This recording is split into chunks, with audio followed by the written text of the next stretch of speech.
अस्सलाम वालेकुम class, welcome to Naeem's virtual academy. अॼु असां डिस्कस कंदासीं थोरो ब्रीफ इंट्रोडक्शन पाकिस्तान जे बारे में। हाणे हिकिड़ो अञा लेक्चर रहे थो पाकिस्तान जी हिस्ट्री ते, ठीकु आहे, उनखे नेक्स्ट वीक में जेको आहे कंदासीं। अॼु बेसिक शयूं कुझु असां पोयां जेको आहे सो रहाए पिया आहियूं, माना कुझु इंपॉर्टेंट MCQs टाइप डिस्कस कंदासीं, जेके तव्हांखे माना तमामु यूज़फुल हूंदा, तव्हांखे तमामु घणा कमु ईंदा, ठीकु आहे, ब्रीफ हिस्ट्री में।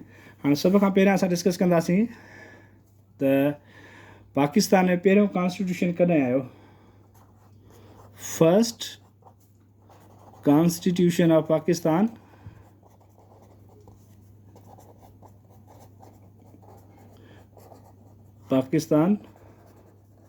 was enforced on, पहिरियों पाकिस्तान जो कॉन्स्टिट्यूशन कॾहिं आयो। सिंपल तव्हांखे जेको आहे उनजो जवाबु ईंदो हूंदो, ईज़ी आहे। त पाकिस्तान में पहिरियों कॉन्स्टिट्यूशन 1956 में आयो, 23 मार्च 1956। पाकिस्तान में पहिरियों कॉन्स्टिट्यूशन आइन 23 मार्च 1956 में आयो, ठीकु आहे। सेम ॿियो कॉन्स्टिट्यूशन पाकिस्तान जो कॾहिं आयो। सेकेंड कॉन्स्टिट्यूशन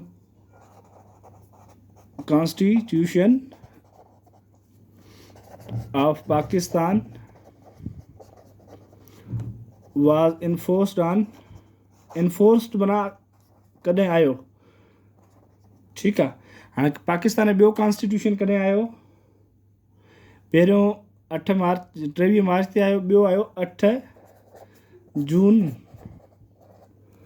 ठीकु आहे, 1962, ठीकु आहे। पाकिस्तान जा 3 कॉन्स्टिट्यूशन आया आहिनि, 56 में आयो, 62 में आयो, ऐं लास्ट जेको आहे भुट्टे साहब जेको 63 में ॾिनो, ठीकु आहे। टियों नंबर थर्ड कॉन्स्टिट्यूशन पाकिस्तान जो कॾहिं आयो। Third constitution of Pakistan was enforced on, टियों पाकिस्तान जो आइन कॾहिं आयो। टियों पाकिस्तान जो आइन जेको आयो 14 अगस्त 1973। हाणे सिंपल कॉन्स्टिट्यूशन, पहिरियों कॉन्स्टिट्यूशन कॾहिं आयो 23 मार्च 1956, ॿियों कॉन्स्टिट्यूशन कॾहिं आयो 8 जून 1962, ऐं टियों कॉन्स्टिट्यूशन कॾहिं आयो 14 अगस्त 1947, ठीकु आहे। हाणे ॿियो पाकिस्तान जो जेको आहे सो नेशनल एंथम कंहिं लिखियो। नेशनल एंथम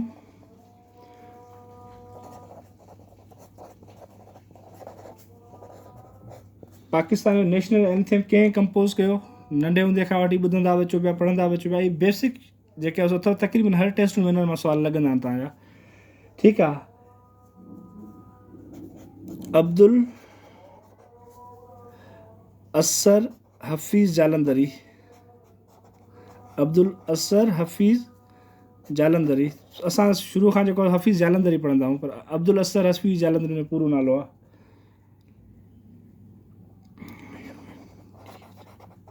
ठीकु आहे।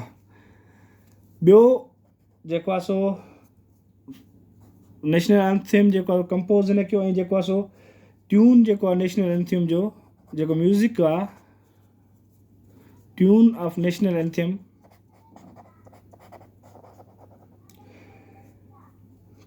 was designed by, क़ौमी तराने जो ट्यून कंहिं ॾिनो, कंहिं डिज़ाइन कयो। अहमद जी छागला, छागला चवंदा आहियूं, अहमद जी छागला, ठीकु आहे।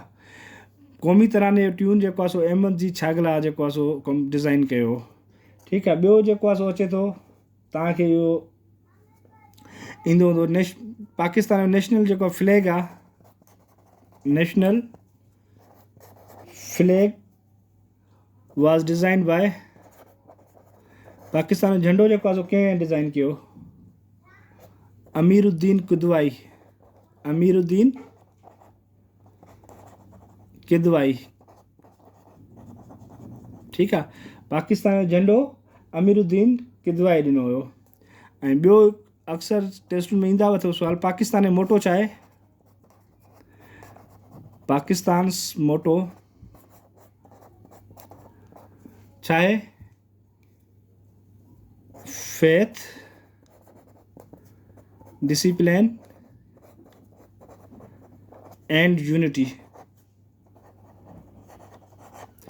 ईमान, इताद, तंज़ीम। पाकिस्तान जो मोटो छा आहे? ईमान, इताद ऐं तंज़ीम। पाकिस्तान UN जो मेंबर कॾहिं थियो? पाकिस्तान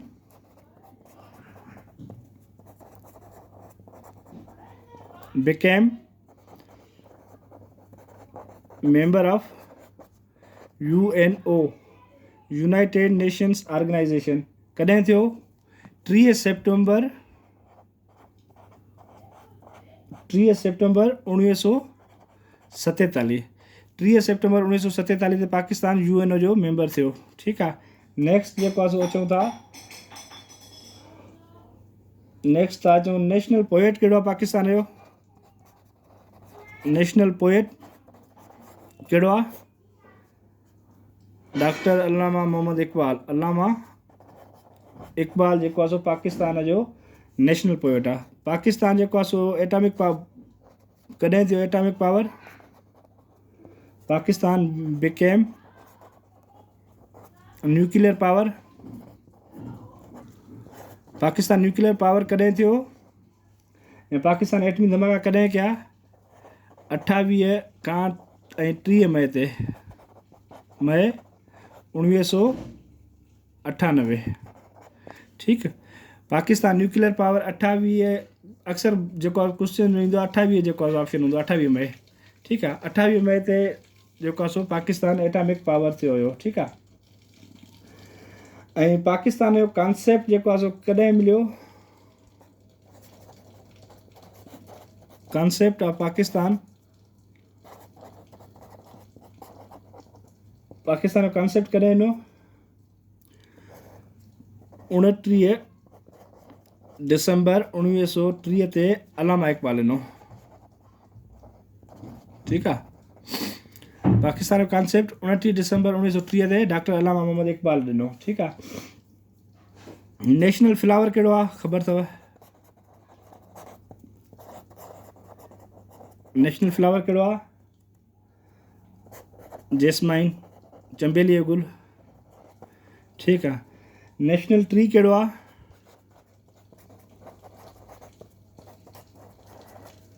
देवदार। ठीकु आहे। पाकिस्तान जो नेशनल म्यूज़ियम किथे आहे?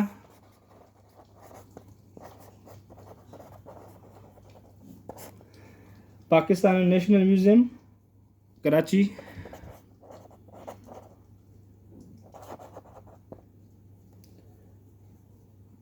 नेशनल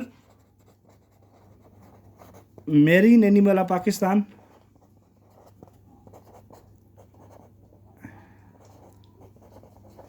नेशनल मेरीन एनिमल पाणी वारो जेको आहे सो जानदार या जानवर कहिड़ो आहे? Animal blind dolphin. इहो सुवालु ईंदो अथव अक्सर टेस्ट में। ब्लाइंड डॉल्फिन जेका आहे पाकिस्तान जो नेशनल एनिमल में काउंट थींदो आहे। ठीकु आहे। ऐं प्लस में नेशनल बर्ड चकोर। बर्ड कहिड़ो आहे? चकोर।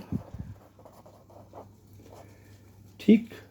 नेशनल गेम पाकिस्तान जी, national game of Pakistan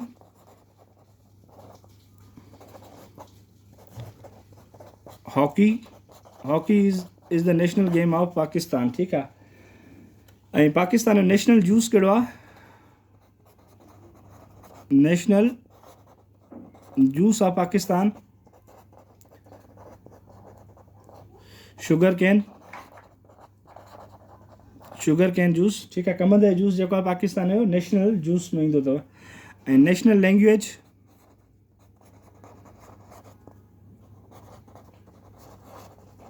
Pakistan जी नेशनल लैंग्वेज कहिड़ी आहे?